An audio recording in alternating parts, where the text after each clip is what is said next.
So, yes, thank you Nidhi, for starting the recording. And with that, I welcome all of you to this fireside chat. And I'll tell you why we're calling it a fireside chat in a moment. But it's my hugest honor and great privilege to have Leon back at Back to Source for this conversation that I'm certain will be intimate and will touch a chord. I'm pretty certain from the way that I have interacted with him and experienced his work. I'm going to get Leon to introduce himself, but Leon is from the Center for Transformational Coaching.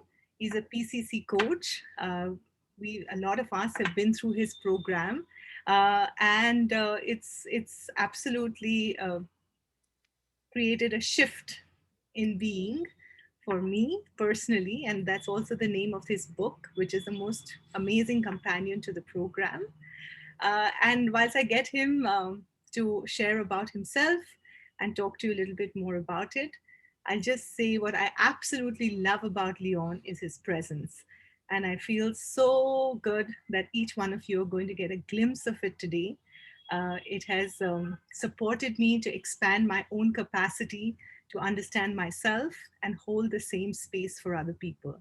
And so I really invite you into this space of complete bliss. This is also a precursor to the program that we're doing with Leon, which starts on the 22nd of February. So I see a couple of people who've already registered, joined in. We still have 6 spaces that are available. So if you feel inspired, then please do take that leap of faith and join the cohort. It will be a special deep dive and really lovely journey. So let me hand over to Leon. Yeah, forgot. The reason I wanted to share why it's a fireside chat is the way that we're structuring it is we're going to get Leon to really share about the signals of transformation. And he'll speak more about it. I also saw a number of questions that came in, and really the transformational part of it, or the signals of transformation, before noticing it for your client, it really starts with yourself. And so it's the same. The signals of transformation are the same, whether it's for the coach or the coachee. And Leon will share lots more light and information about it. And if you feel a question popping up in your mind at that point in time, just type it into the chat box, or if you can hold it, then Leon will open it out for a few questions from each one of you to what he has already shared. And then we'll hear from two of our alumni from the last India cohort, Krishna and Suruchi, share their experiences. And if we have time, we'll have some more Q&A after that and continue the fireside chat till the fire dims, because it doesn't ever fade. So with that, I'll hand over to Leon to take us through. Thank you again, Leon, so much for your support unconditionally and for being here with all of us. Oh, you're very welcome. No, it's a true pleasure. Nothing gives me greater pleasure than to have just the chance to talk about this work. And thank you everyone for coming and joining us on your Monday evening. You know, I was sitting with the thought of what it is that would be most helpful to talk with you about today. And one of the questions that I'm often asked is, well, if you're talking about transformation, what does that really mean?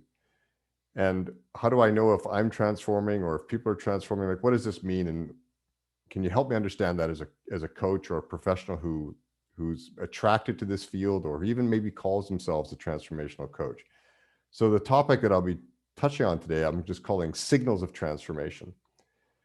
A little bit before I dive into that, Amrita mentioned deep coaching.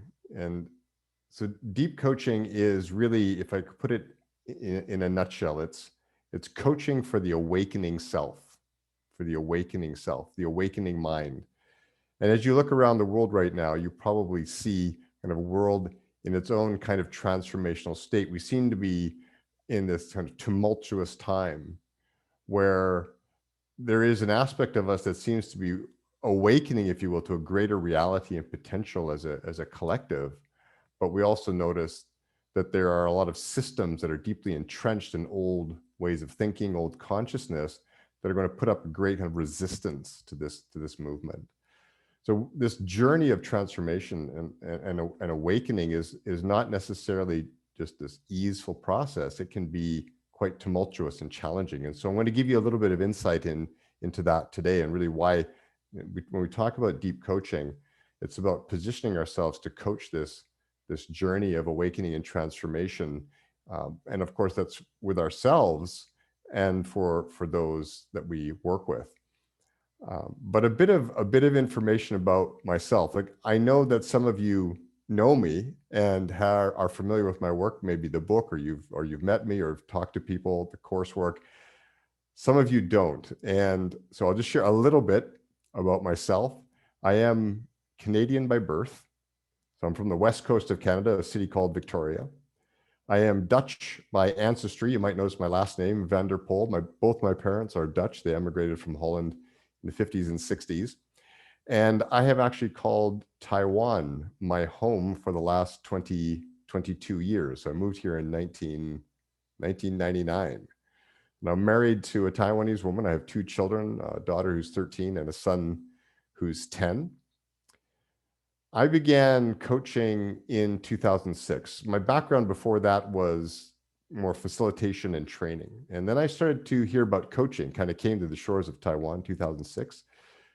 I thought it looks interesting. It'll be nice to add to my my training and facilitation background.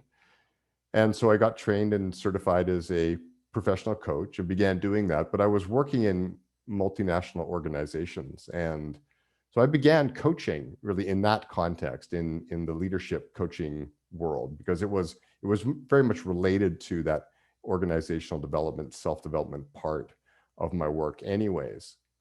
But it was the corporate context for the most part.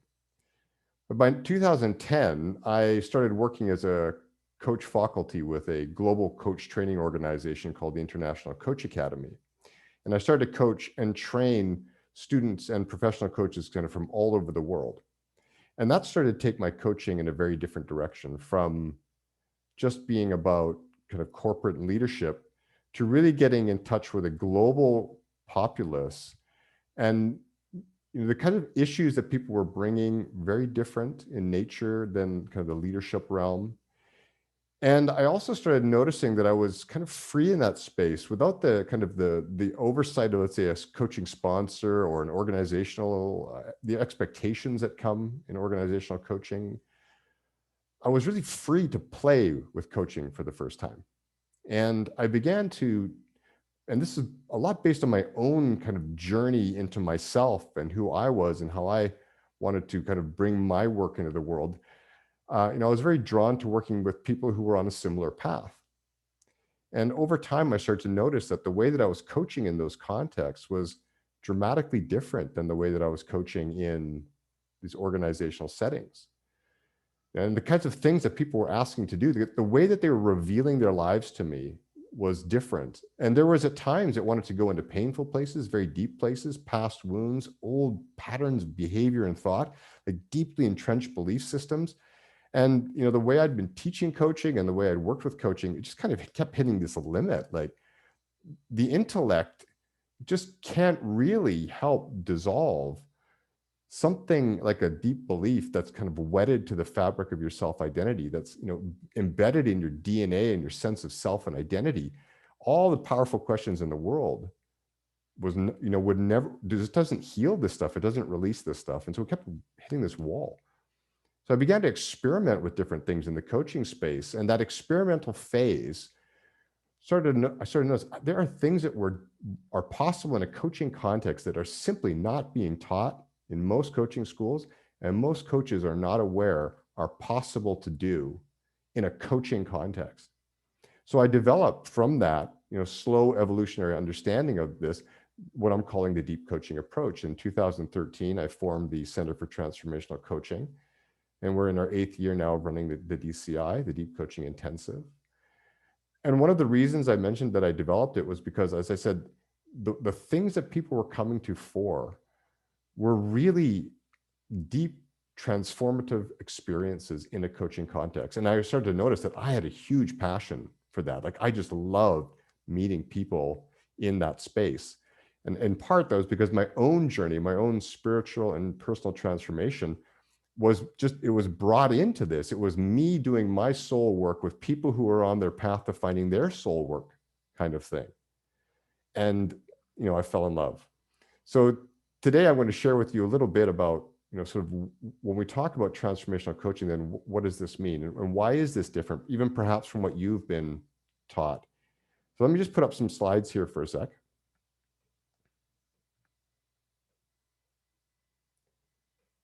Everybody can see okay? Yeah? Okay, great. So one of the things that is helpful to help understanding what transformational coaching is to understand what transformational coaching is not. Yeah. So I put them on this continuum of coaching. And on one end, I put transactional coaching. And on the other end, I put transformational coaching. And there's an area of overlap in there. Now, the term transactional coaching may be new for some of you. So it's basically what I'm talking about here is a kind of more surface level, more surface level type of coaching where people are coming in really to get clarity, to get different perspectives, to design some actions for themselves, and they kind of get to a point to get a result. Because it's very results driven coaching, if you will, very results driven. So we really set objectives in the coaching context, and then we drive the coaching conversation to those desired objectives and outcomes. So action taking, accountability, goal setting, goal achievement, these are all big parts of transactional coaching. So as I put on the slide here, think and do different. That's the thrust of it all. So people come in with an issue, a solution, a problem, and they want the coach to help them get results, to find solutions, to figure things out. And that can include things like performance enhancement. For example, like I want to get better at something. I want to get better at communicating. I want to get better at leading. I want to get better at relating, kind of getting better. And we define that. There's the goal I want to achieve, and we kind of drive to that. So the coach becomes a partner, if you will, in kind of moving people to that desired goal. But goals are usually defined in an external way, right? Like improve my something, or figure out my next career move, or lose weight, or manage my time better, or say build my coaching practice, whatever it may be. It's kind of an external goal. And that doesn't mean that there's not an internal component, but the idea in transactional coaching is we're really moving people towards that desired end goal that they have in mind. And it's when you look at it on this continuum, it's actually a lot of what's taught in coach training programs is transactional coaching, because it is the foundation of coaching. Like good coaching begins with a comprehensive understanding of the things that I'm speaking about, like of helping people identify goals, dreams, desires, and then kind of setting about a course of action, strategies, options to get there, right? And along the way, we might encounter some beliefs that may limit us and some ideas about ourselves that limit us, and we can move through those in order to get where we're going. So it's foundational work, and every good coach has the capacity to coach transactionally. I cannot say the same for the other end of the spectrum. Like not every coach has the capacity to coach transformationally, because this is kind of where we're getting into the deeper zone. And what I've noticed too, coaches have great hearts. They have great hearts. They want to help people, but the transactional area can be very intellect based and very heady. And as we start moving down into this transformational realm, we actually shift away from this idea that the intellect drives our life, or the intellect drives our decision making. That there's more to us than that, far more. If we can tap into it, into that higher level of mind, of wisdom, of potential, then we really can start to reveal more about what's going on inside ourselves and why we experience life the way we do. So when we talk about transformational coaching, we're really looking at going into the deeper psyche and deeper self, the deeper psyche and the deeper self. We're starting to get connected with what you might call ways of being in people. So good transformational coaching is focused on helping people attend to their inner sense of being. So it's being focused. And that means it's not about the issue anymore. It's about who am I being? Who am I being in this moment, in my life, in this experience, whatever it may be.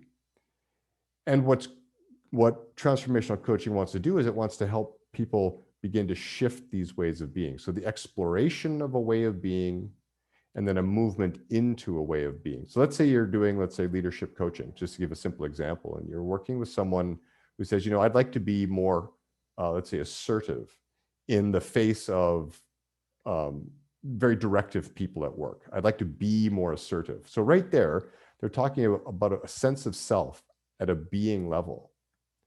So you can begin to explore, like, who are you being, and sort of what keeps you from being more assertive or more confident. So then we begin to reveal kind of these deeper structures of self that keep people's way of being into a certain state. And then they begin to notice also, well, there's a way of being that I would like to aspire to. But how do I get there? And how, more importantly, do I truly embody that way of being that I desire for myself? And by embodying, I mean they like sustain it. So it's not just well, I feel confident for a minute, but then the next day I stop, and the next day I feel confident. And if I do something to manage it, I can maybe feel a little bit better about myself, and then I stop again. So embodiment is about sustaining ways of being. And if you want to support people into sustaining higher ways or new ways of being, you really need to get into their inner operating system and start to look at those aspects of self that get in the way of them being that living embodiment. So I say that the great transformational coaching question really is not how do I solve this, or how do I make this better, or how do I fix this situation, or how to make my goals and dreams come true, but who do I choose to be? Who do I choose to be in this situation or in life? And then we start to do the work where you start to embody that choice in being. And that's really, like, I won't sugarcoat it, that's really challenging work, because there are so many factors that actually prevent us from sustaining or embodying new ways of being. As I've mentioned, like old patterns of thought, attitudes, behaviors, even emotions, they can have this huge grip. And so to be able to really look at these structures, this inner operating system, it requires real honesty with the self. And it can be very challenging. It can be painful. It can require us to look at, well, how do I let this old stuff go? These old patterns, these old beliefs, these old ways of being, like, how do I truly let this go? And that's where the deep coach comes in. It's okay. So we now understand that how we coach ways of being at this transformational end is not the same as I've learned in a transactional context. You cannot just set a goal to be different and then sort of strategize your way into it, like lay out an action plan and be held accountable. There is a deeper discovery that has to go on. But I found this to really be the magical place, like when we can get to that level of self-knowing. So I put up this slide here because I don't know if you've heard of this as psychological concept. It's called our self-concept. So it's a psychological term, and it just refers to this inner operating system I've referred to of our learned and conditioned beliefs, like our beliefs, our images, our attitudes, our sense of self, essentially, right? And this complex system, I like this image, right, of the onion. Kind of, okay, there's this essential self, the me at the core of my being. And then there's this self that has been conditioned, that I've learned since the day I was born, taught to me by family, by culture, right, by religion, about who I am, my purpose and place in the world, and why what to value in the world, what should be important to me, what I should believe. And I've taken all of this on because, children are like sponges, right? They just soak it all up.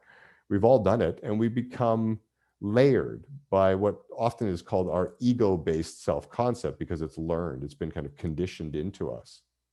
And so we carry this, and it can get very heavy at times. It can include all, as we grow, negative experiences that we don't effectively attend to.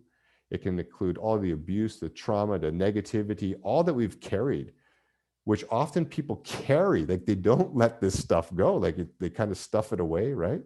Into a quiet place deep inside, and they just get on with life. How are things? Great. Things are great. Things are great, right?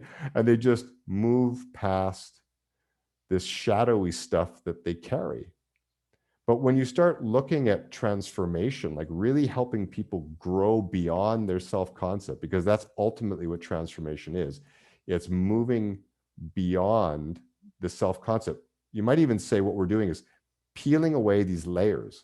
Like one by one, we're going to peel away these layers of our ego self-concept to the point where we start to connect with that essential reality and truth about who we are. So that's the beauty of the work, is in deep transformational work, we're helping people self-actualize. We're helping people grow beyond their limiting ideas about who they are, their limiting ideas about their purpose and place in this world, beyond all the conditioned beliefs that they have been taught, so that they can truly, and sometimes for the first time in their life, define what is good and right and real and true for themselves, and to hold into that. So when we talk about working with ways of being, and we're talking about, this is the stuff that keeps people anchored into certain ways of being, and which inhibits them or prohibits them from really growing into higher levels of self-awareness, being, consciousness, right? And the presence and the power of that personal presence that goes along with that. So in deep coaching, we want to examine this. Like we want to really examine and identify these distortions, these falsities, what I call half-baked truths that are kind of embedded in us, that are, they've made a home in our mind. And we're going to find ways to start to release them, to let them go, to heal them, so that we can grow into a much higher expression of our true self, like who we are at the core of our being, our higher nature, right? And then this connects then to sort of our sense of self and purpose in this world. So that's what ultimately deep coaching is aiming to do.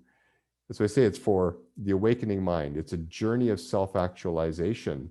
And there are so many people today who are ready to go on this journey. In fact, you may be one of them. You might say, this is me. I long to know the authentic me, the me that lies beyond all these beliefs that I've been taught about myself, and all these images and these limiting thoughts and these negative energies, and to be able to stand in my truth of who I am and to express that into the world. Like there's so many people today on this journey, but we live in families, cultures, and even societies that can inhibit that. And often people they just kind of keep quiet about it or share it with just a few people that they feel safe about, but it limits them from that growth process. So you might be thinking, well, it might be me, and it might be people I know who are on this journey of transformation. So maybe I'll share some signals. I have 4 signals that I'll share with you. And these are 4 signals into the human transformational process itself, this process of what I call kind of stripping away all that is not you at the core of your being, right? Because if we want to support this, like for ourselves, to really get to know our authentic self, to really stand in the magnificence of who we are, if we're going to effectively support that for ourselves and others, we kind of need to know what it looks like. Because this word transformation, and you probably know this, it is one popular word, right? Transformational leadership, transformational organizations, we just throw it around. Transformational coaching, yeah, I do transformational coaching, sure. Yeah. So it's easy to throw it around. It's a wonderful word. But the reality is, transformation is not just change, but that's often how we use it, right? We say that's transformation, but it's mostly just change. We change all the time. Things are constantly changing for ourselves and the world around us. But true transformation is like revolutionary change. It's It's revolutionary. It's a dramatic change in the structure of our sense of self, of who we are, or rather, I should say, who we think we are. It's a radical restructuring, a kind of reconfiguring of our self-concept that we've learned from birth. So if we can really grasp that, this idea that the transformation is big, it's not something that happens every day. We change every day. But if I ask you, okay, so how many times in your life have you transformed, like gone through a thorough or dramatic change in character, either internally or externally? You're probably, you say, oh, I can count like 2 or 3 times. Like, it's not a frequent thing. So if we're going to coach this, if we want to coach true transformation, these revolutionary change of mind and heart that is happening in so many people around us, it's helpful to know a little bit about what it looks like. So I'll share these signals with you, these 4 signals. The main thing to understand is that people are signaling that they're experiencing a transformation in their life. When people start to awaken, they signal it. When their mind starts to move beyond the boundaries of what they have thought life to be and who they thought they are in this world, when that moves, people start to signal it. And if they don't necessarily understand what's happening, then it can lead to what I've put here as the first signal, which is that there is this real accompanying sense of confusion and doubt and uncertainty around what's happening within themselves. Big questions are coming up for people like this. Questions like who am I? Who am I? What is my purpose in this world? Like, is this all that my life is about? What am I here for? What is the meaning of all of this? So these are big questions, and there are no easy answers for these. And they're starting to question like their past values. They start to question family culture, family beliefs that have been kind of implanted since childhood. And this is confusing because it's like, how do you say, the bedrock, the foundation of their understanding of themselves and life is kind of starting to crack like an earthquake. The plates are shifting inside.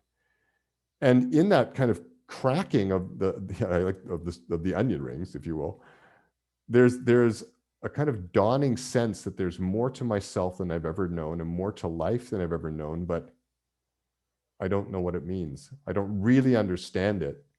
So some people will kind of stuff it away, just like, oh, if I just put that away and just get on with life. But other people, like, they want to know what's going on, and they're willing to go on a kind of journey. It's frightening. They don't always know where it's going to go. It can mean the disruption of many things that they have known. Family may question what they're doing. People, friends may drop away, fall away. It can be a lonely time. So there's all of this happening. So this is a major signal. If you know someone or yourself kind of feeling like, oh, this is going on, then it's a signal of transformation. Then the second signal, and these are all connected, they're not distinct. This is all within the human being, that there's this feeling or presence of what I call the pain body. In psychological terms, it can be referred to as the shadow side. There's a wonderful book out there called Unattended Sorrow by Stephen Levine, and it can be called that. It's our unattended sorrow. It's that accumulation of hurts and pains that we've carried. It's negative patterns of thought. It's negative emotions. It's negative energy. It's all those false images about ourselves and the way life is that we carry. And what happens is people, when these plates start to crack, is they start to feel that. They feel that presence of the pain body arising. And they don't necessarily know what to do with it. They don't know what to make of it. This is not something that we have conversations about every day. This is not something you can just, easily figure out what's going on.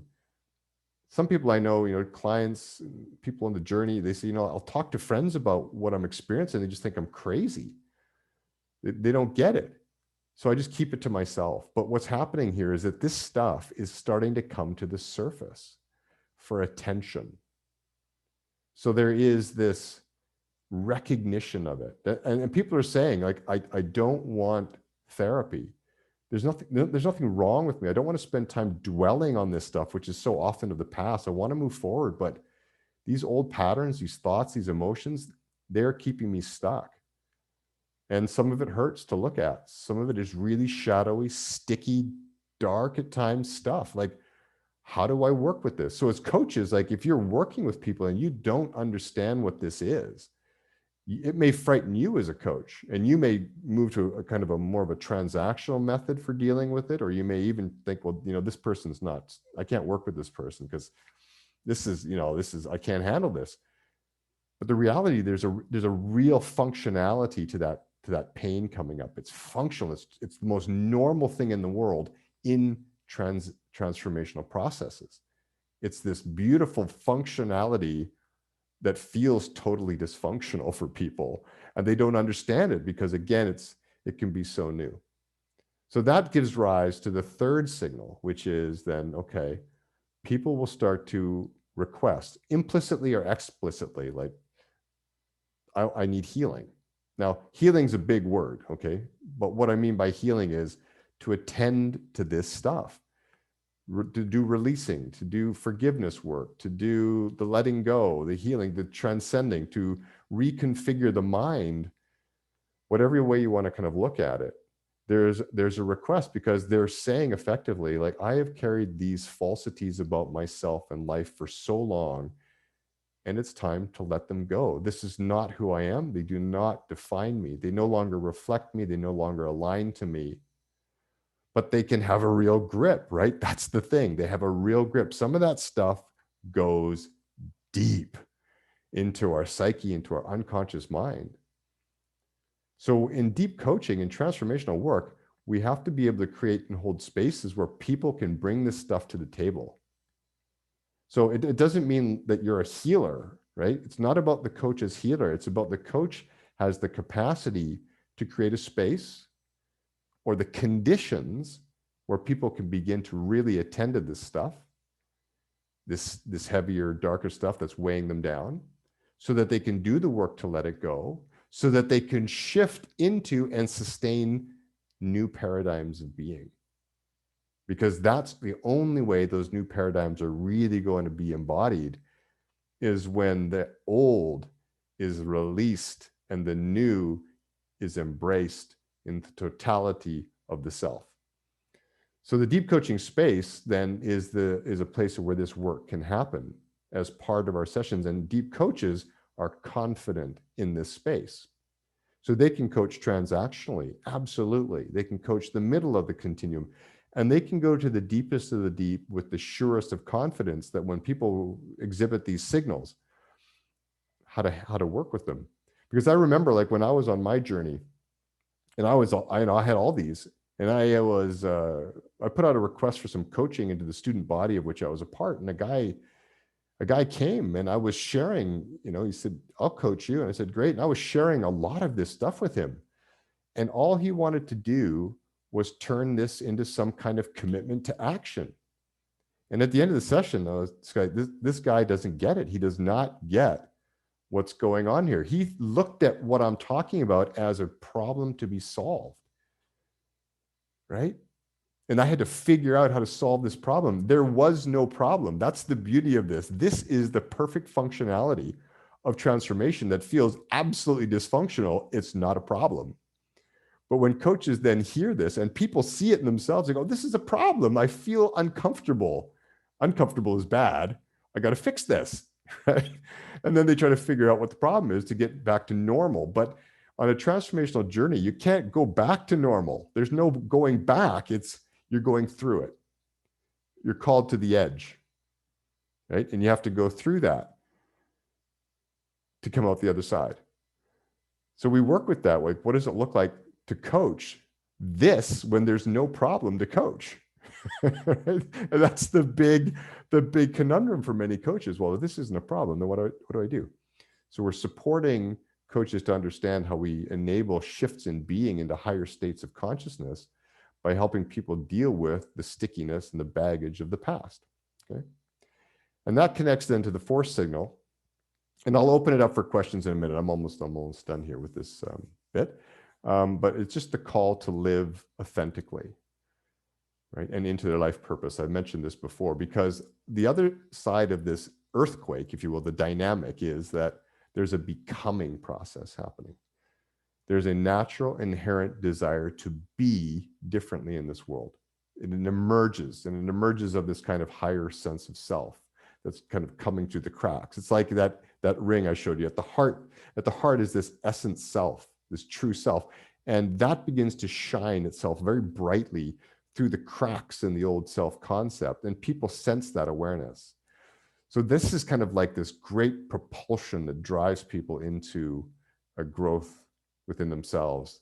They feel that call to live more authentically, more fully, more really, more aligned, and more deeply, and often more spiritually attuned in this world with themselves and with each other, and to live their life purpose. So if you're hearing people or yourself talk about life in this way, it's a signal. And again, how do we coach this? People who struggle to find their life purpose often, oh, the angst, how do I actualize this? Well, there's a problem to solve, right? They're uncomfortable. I got to solve this problem, but it's not. It's a part of a journey. So it's a passage. So how do we accompany people on a journey into a place of self that is coming into its own self of its own accord, like it's got its own volition? How do we accompany people on a journey? What kind of spaces need to be held? What kind of conversations can we create to enable something to happen, to flourish, that is already happening of its own accord? So those are the 4 signals of transformation. And just to give you a flavor, so you can understand, okay, so what are we trying to really do in true transformational coaching work? Is we want to accompany people on that journey, okay? So I'll pause there because I know we have a little bit more to cover for you. I'll just pause there.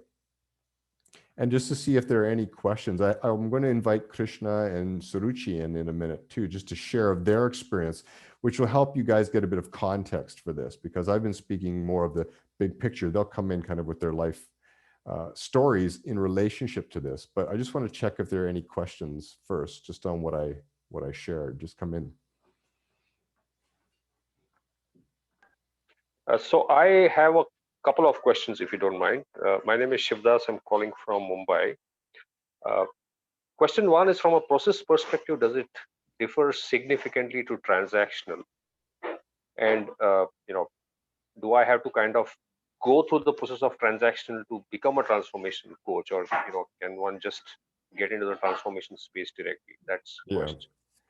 And the second, sorry, I thought that was 2. spoke a lot about you spoke a lot about healing, and I understand that when this journey is taken, there can be a lot of emotions and challenges that kind of come out. So how does the coach actually do that? You said therapy is not required, but the coach is confident to manage that. So if you could just delve a bit on that. Thank you.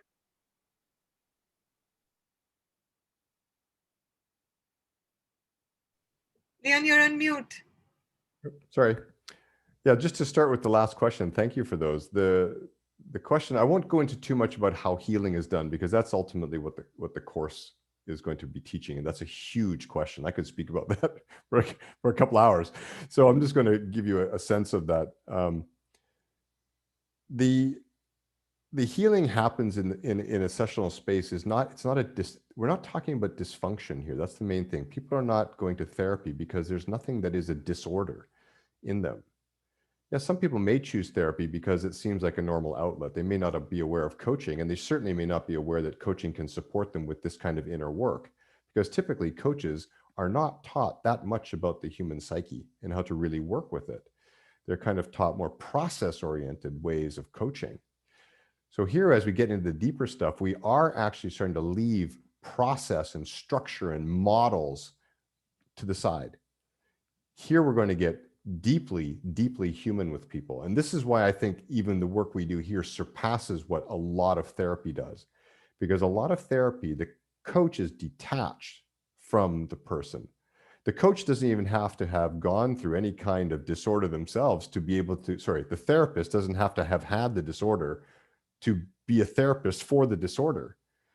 But in coaching, in this deep work, the reality is that we have to commit ourselves to the transformational journey if we're going to support others on the transformational journey. This is deep human stuff. And you cannot coach someone down this path if you have just read a book on it. If you're not willing to go to the depth of your own being and explore and learn what it takes to be with yourself at that level, there's no way you can accompany someone to that space within themselves, because we're not working with a disorder. That's the thing. If you have a disorder, I can bring a process or a model or a system to the table and say, well, if you follow this, we know that this works because scientifically we've tested it with people of a similar disorder, and here's how we'll get you to what you call normal. But in transformation, we're talking about something that is a spectacular, magnificent journey within the human mind, where it is awakening to a far greater reality. There's nothing dysfunctional here. So how do we support that? Not through processes. But to answer your other question, you can dive into transformational coaching without having had a foundation in transactional coaching. Absolutely. But at the same time, what I've noticed is people who do that at some point think, well, I've got some clients who want transactional. Maybe I should go learn that. But they don't get nearly the satisfaction out of it. They often tell me, Leon, you ruined me with this transformational stuff. It's so awesome because it's so deep. It's so human. Like, we're so there with our clients in that space. It's the most intimately beautiful space you can be with another person. Two of you come together almost as one at times. So it's very different in that approach. Yeah. There's a question. Thank you very Sorry, go ahead, Shivdas. No, thank you. Thank you very much. There's So a I just have a comment, actually. Thank you, Leon and Nidhi and Amrita, for doing this. It's perfect. And it builds on all the work that I've done on transformative development work on gender and women's empowerment. So I've just sent an Amrita a note saying, sign me in. Thank you. Oh, it's awesome. Thank you. Perfect. Beautiful. Yeah. just so we get more voices in, I'm going to request Leena and Gauri, who've typed in their questions in the chat box, to just unmute yourself and ask the question to Leon. Okay, so this Lena's question is a good question, but I'm just going to pass on the question because the question is, do we have to wait to do this as adults? Can we not address this with children when they're young? Just in short, we can always work with our children to develop healthy self-concepts that are reflective of the true self at the core of their being. But the reality is children are going to pick up contextual cultural cues no matter what, and that's going to impinge upon them. So the work generally is that children go through their development, then as adults, they take on the layers, and adults, they start to peel them away. But a healthy self-concept built into a child from a young age does wonders, does wonders. A child born in a loving, caring, nurturing environment versus an abusive, deteriorative environment makes a big difference on a child. Is there a before and after story you can share? I'd like to talk with, that's a great question. I'm going to invite in Suruchi and Krishna in a moment for that question. How does a coach respond to what might be a cry for help as per Signal 3, but it is not a specific ask for coaching? Okay, I'm not sure what a cry for help is. Is that just some kind of support? I mean, are these people, you know, it's not to say that, you know. Hi, it's Priya. I asked that question. Hi, Priya. Hi. What I meant was sometimes people connect with you and share with you things that, you know, you might sense they need help with. But like you said, you know, people's self-concept often doesn't allow them to express vulnerability. So, you know, if somebody is not expressly asking for help or coaching, but they're connecting with you to either vent or release or feel expressed about situations that you as a coach feel you can help them with, what is a good approach? What is a good approach? There's so many good approaches. I really struggle to answer that question because it's very broad in the sense you're giving me a kind of situation saying what's a good approach. If I was to take the deep coaching approach, and that's the only approach I'm going to take for today, it's to say, whenever you are with a person who is capable of or desiring to share with you some of that inner reality that they're going through, and it may be painful and difficult, the world is full of stress and chaos right now. People need an ear. people need to feel heard. People want to vent.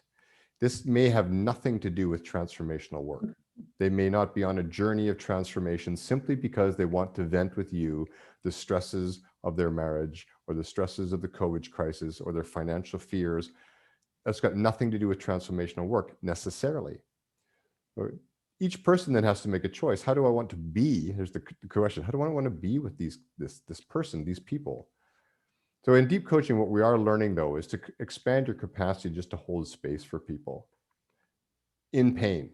One of the practices we work with is expand your capacity to be with pain, because we all get triggered by other people's pain. We want to move away from it. We get triggered by our own. We want to shut it down. It's uncomfortable. I don't like this. This is not what I'm here for. This is negative. I don't want to be around this person. But what happens when we have a really expansive presence that can hold pain means that we can really just allow people to be as they are with us without it triggering our own need to get away from whatever they're going through. So this is what we learn in the program, is really how do we do this? Because we know that in transformational work, for those people who are transforming, there is a need to just be kind of held in a container in which they feel safe enough to go within themselves to those points of pain and to do the work to forgive, to heal, to release, to attend that may need to happen. We're not doing it, they're doing it, but we're in the space in the container. So Amrita, can I pause for just a moment, because I see a lot of questions coming in. This is wonderful, and they're coming in from all different directions around the work. For example, someone asked, how do we get coaches and clients? I can't answer those kinds of questions today, just for time's sake, folks. It's just kind of, it's on the periphery of what the work is. I just don't have time today, but I would love, because there was a question about, okay, what is it really like bring this into reality, the before and after. Suruchi, maybe you can come in first, and then Krishna, to share some of your experience, the before and the after, but also with the work and sort of how it affected your life. Suruchi, are you there? Suruchi, you're on mute. Yeah. Yes, here I am. Great. What an honor to be here. If I had only 30 seconds to answer this question about before and after, I would say, what can I say? Actually, this work has ruined my life, because after having met this work and being so in love with it, I can't bring myself to do transactional coaching anymore. Yes, I can see your eyebrows going up, Leon, and it's true. This work has profoundly changed my life. At a personal level, as well as in the way I coach. Just a quick introduction to give my background so we can relate to what I'm saying. I'm an artist by profession, and I met spirituality a few years ago when I was asking myself the questions, what is my purpose? Who am I? All the existential questions. And I was already on a spiritual journey, but it felt like a lot of it was for myself.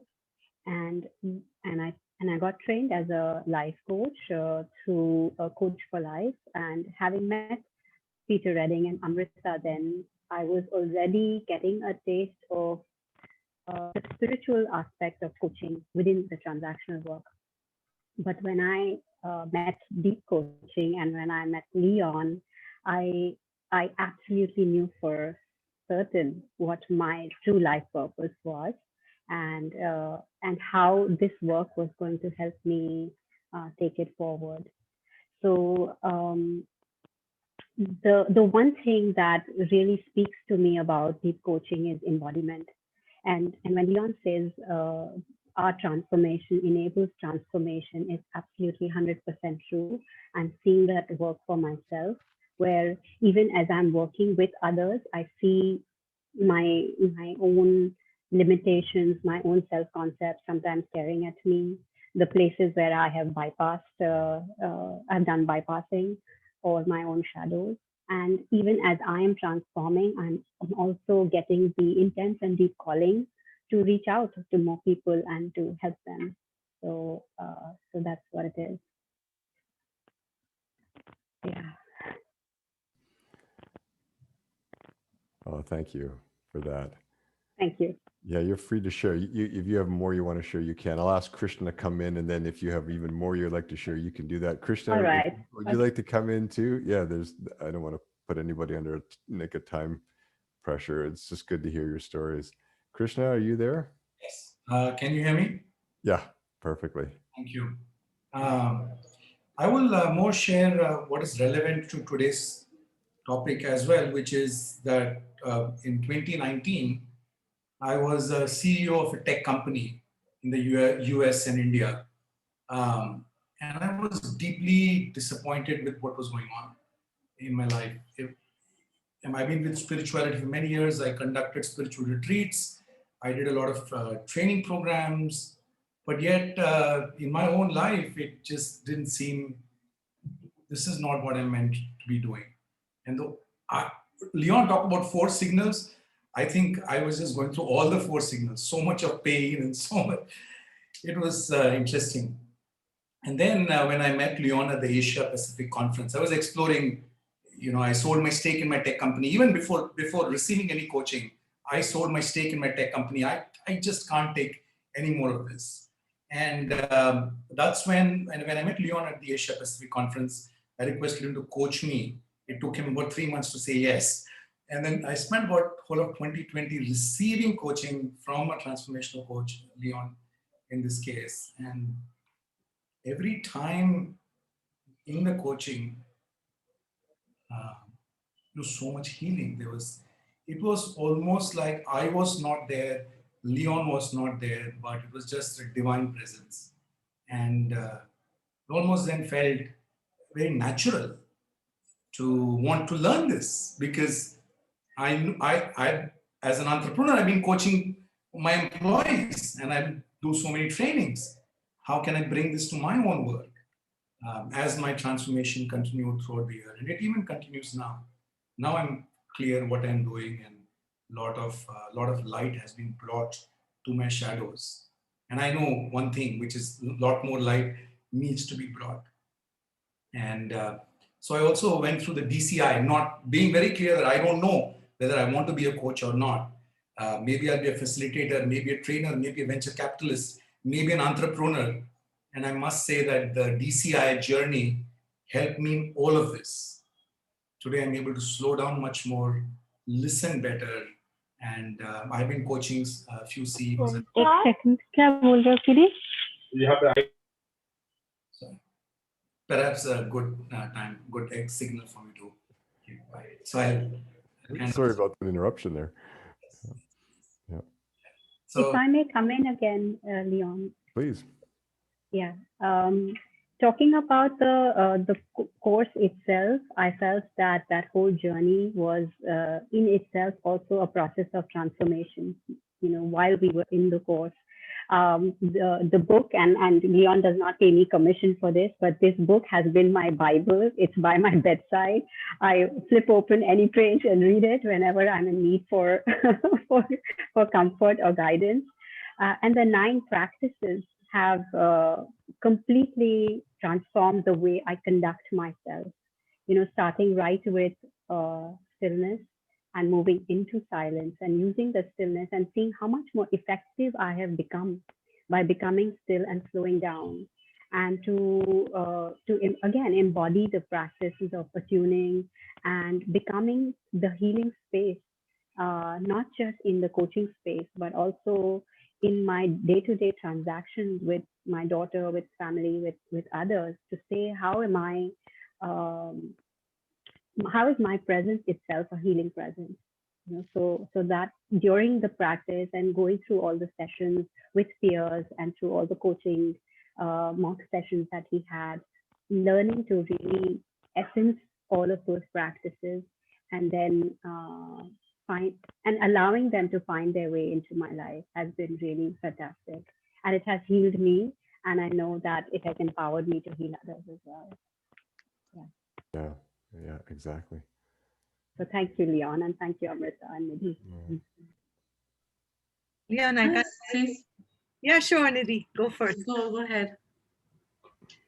So I'd also like to share something. So last month, I did the DCI, the whole mastery program last year with Leon, and last month I went to see my parents in Jammu, and the day I landed, I realized I came to know that my mother had a heart attack the same morning. And while she was still in her 48 hours of the danger period, my father collapsed. He had no pulse and so on. So there was a huge, there was so much stress, and we didn't know what we had to do. Um, and both my parents, one was in the ICU, one was in the emergency, and we looking after them. And that's a time when I sat and I asked Spirit for some guidance, and that's something which also is one of Leon's what I've learned from Leon is, you're asking Spirit for guidance as to what needs to happen. And that's the time when the Spirit told me, look at the 9 practices. Yeah.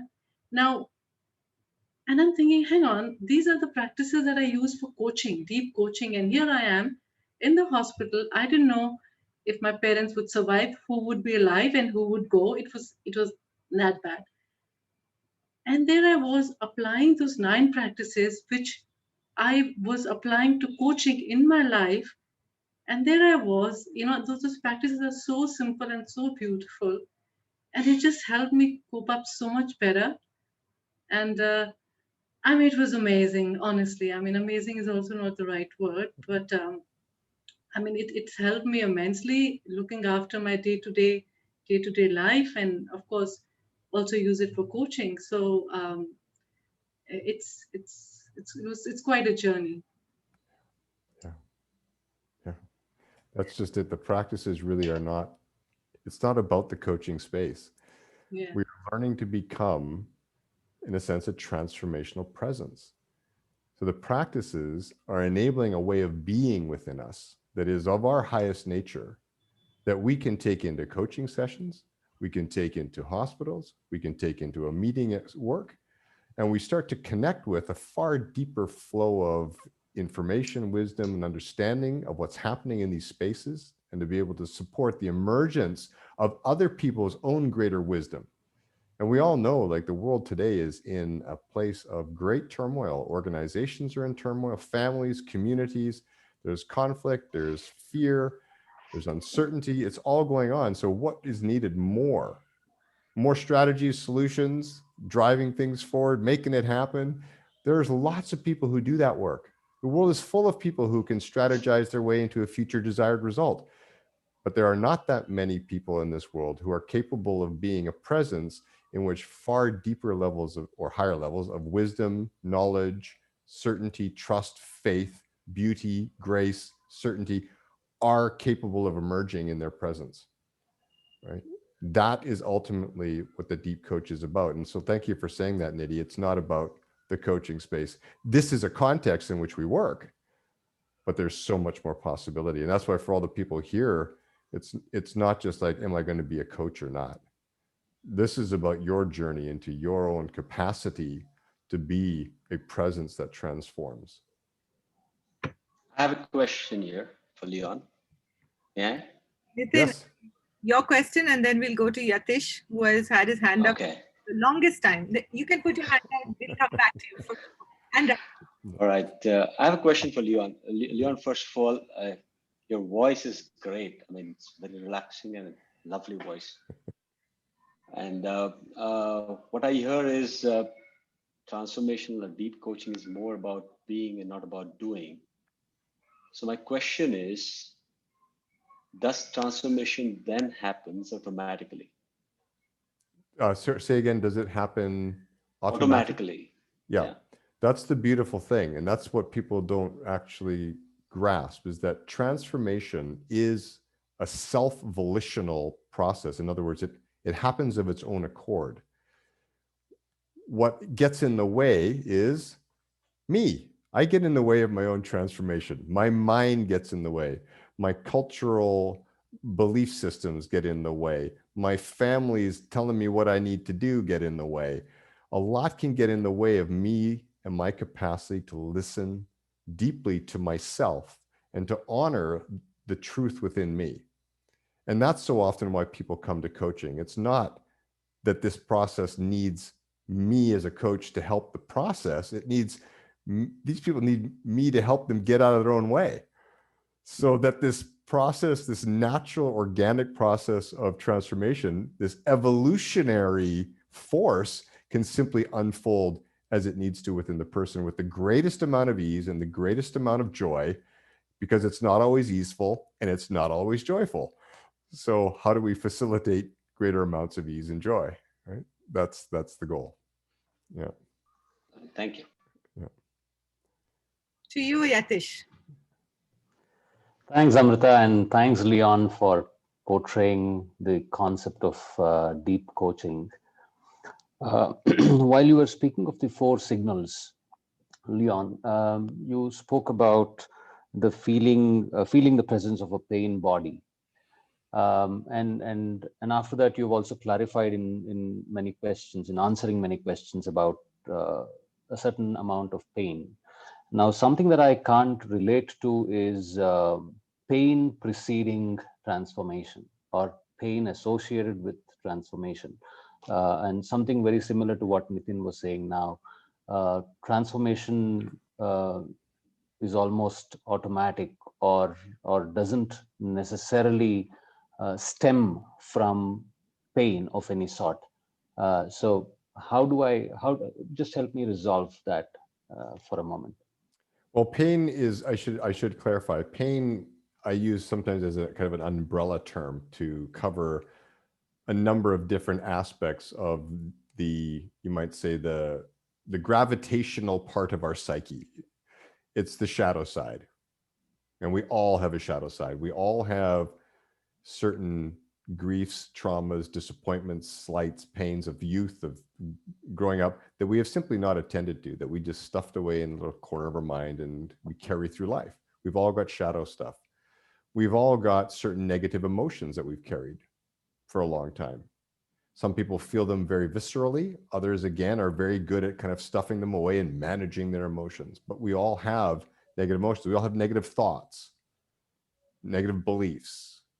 So all of this kind of collectively, I call pain, because it is heavy, it can be sticky and shadowy. So it doesn't necessarily mean that my heart's breaking in that kind of pain way. But when transformation is happening, the dynamics of the process, it's not something that you can take away. It is the dynamic of the process that when that inner earthquake begins, there is an increasing awareness of this inner reality, and an increasing willingness for people to look at it and say, why am I carrying this bag of rocks into the future? It serves me no longer. The person that I desire to be and become is free of this. And I've been carrying it since childhood. So now is the time for me to do the work. And they're willing to go within themselves and within that held space where the coach is confident and capable of enabling them to do their own inner work, to really attend to it. So that's kind of what I mean by pain. It's this umbrella of all of that, which we decide is no longer to be for us. Sure. Thanks. That makes sense? Thanks. Make more sense? Yeah, it does. Okay, great. That was a good question. There is one more question that we'll take from Rakhi, and then I'm itching to say something which I'll wait for after Rakhi. Yeah. And I know we've gone over time and people are dropping off. And if you do need to, folks, that's perfectly okay. I'm more than happy to stay on a little bit. I think Amrita is, Nidhi is as well. So yes, we can stay. So yes, whose question is next?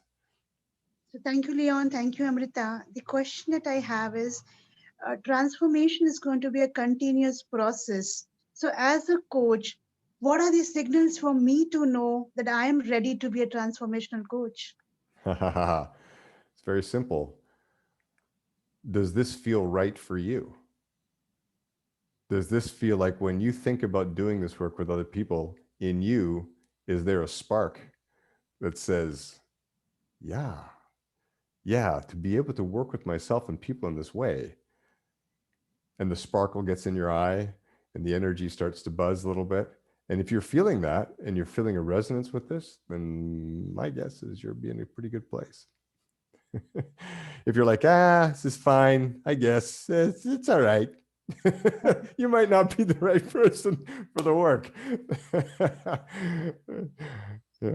Thank you so much for that simple way of looking at things, because I have this question always with me that, no, I am continuously working, but I need to be perfect before I go out there on the ground. Right. Exactly. And many people come in with that. Who am I to be this coach? Oh, I need to train more, learn a bit more. And yes, maybe you do. But at the same time, it's not that you have to learn forever. I always say this, as long as you're on the transformational path for yourself, no matter where you are in comparison to others, not a good idea to compare, but let's say no matter where you are, there will always be people a few steps behind that look at you and say, I want to be where you are. You've got something that I am aspiring to. So if we can trust this grand design of a universe of ours to bring us those people into our orbit and sphere who are just at that right place for us to work with, it doesn't matter where we are on the journey. We will never attract people who are way ahead of us. So don't worry about them. There'll be people for them, but you will attract those who are looking at you and say, there's a spark, there's an essence, there's a something in you. Can I work with you? And that's who you're for. Yeah. Thank you. Thank you so much, Leon, and everybody else who's joined in. I just want to share that when I came to this journey myself, I was 100% certain of who I am, what I'm doing, and how I'm going to do it. 100% certain. What this work, Leon, through his coaching and through the Deep Coaching Intensive Program has brought to me is the sense of embodying it in every breath of my life. There were some times that I did embody it because I was so certain about it, and there were times when I didn't. And it raised my awareness to that, and I'm still on that journey. There are many breaths that I don't embody it every day, and I'm conscious of it. And I'm still on that journey, and it's such a beautiful journey to be on. And as I coach, this very same client someday comes and chooses to work in the transaction space. Some days it's developmental, sometimes it's transformational, but I've developed that muscle, so to speak, to swim across the continuum and meet the client where they are. So it's just so amazing to bring this work into my own life and then allow that to unfold into the lives of others. So that's really my story, and I really hope you'll take that leap of faith and join us, as some of you have already directly messaged us. And if you don't, I'm certain that you will when you feel the time is right. And we'll be here. We'll keep doing this work because this is our work to do. So thank you everyone for joining. Thank you for staying, even though we went beyond time. And I'll see you when I see you, but we're always connected. Thank you all very much for being here. Thank you. Thanks a lot, everyone. Good night, everyone. Goodbye. Okay. Bye. You can pause the recording. For having me, Amrita. Thank you, Suruchi. Thank Thank you, you, Krishna. Leon. Rising in love.